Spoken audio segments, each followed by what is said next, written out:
یہ حکومت اقتدار دنیاوی چیزیں ہیں، جیسے اور دولت ہے جیسے، ایسے اقتدار بھی ہے۔ اللہ رب العالمین کے ہاتھ میں ہے، وہ اپنے بندوں سے جس سے خوش ہوتا ہے دیتا ہے۔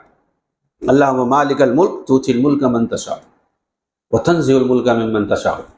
اللہ رب العالمین کے ہاتھ میں بادشاہت ہے، اقتدار ہے، وہ جسے چاہتا ہے دیتا ہے، جسے چاہتا ہے چھین لیتا ہے۔ وتنزع الملک ممن تشاء، تو یہ اللہ رب العالمین کے ہاتھ میں ہے، وہ جس کو چاہتا ہے، حتیٰ کہ اگر کافر کو بھی دے سکتا ہے اقتدار، اور مومن کو بھی دے سکتا ہے۔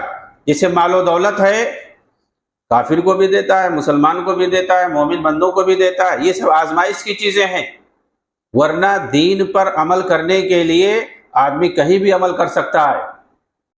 یہ لوگ کہیں گے دین کو غلبہ لانا، دین کو غلبہ غالب کرے گا اللہ رب العالمین۔ کہیں بھی آپ دیکھیں گے قرآن اللہ رب العالمین ہی کے لیے آتا ہے، حکومت یہ کہیں نہیں آتا ہے کہ تم قائم کرو۔ اللہ رب العالمین حکومت اور اقتدار اور بادشاہت دیتا ہے، یہ اللہ کے ہاتھ میں ہے۔ اور اسی طریقے سے دین کو غالب کرنا، یہ 2-3 الفاظ استعمال کریں گے لوگوں کو دھوکہ دینے کے لیے، تو یہ ساری چیزیں اللہ کے ہاتھ میں ہیں۔ اللہ رب العالمین دین کو غالب بھی کرتا ہے، یہ انسان کے ہاتھ میں نہیں ہے کہ انسان جو ہے دین کو غالب کرے گا، اسلام کو غالب کرے گا، کہیں گے دین کے غلبہ کے لیے کام کرو۔ ارے تم دین کے اپنے لیے کام کرو، دین کی طرف دعوت دو، اس کا جو ہے حکم ہے، دین کی دعوت دو، اس کو عام کرو، اس کو پھیلاؤ۔ غلبہ دینا یہ اللہ کا کام ہے، اور دین اسلام نبی صلی اللہ علیہ وسلم کی بعثت کے بعد ہی غالب ہو گیا ہے۔ اب اس کو جو ہے غالب کرنے کا مطلب یہ لوگ ایسا لیتے ہیں کہ پوری دنیا میں حکومت آئے گی، اس سے جو ہے غلبہ نہیں مراد ہے، بلکہ دین کے غلبہ سے مراد ہے۔ حجت اور برہان کے ذریعے سے دین اسلام جو ہے تمام ادیان باطلہ پر حجت اور برہان ہے، اس سے کوئی آگے نہیں بڑھ سکتا، یہ سب پر غالب ہے۔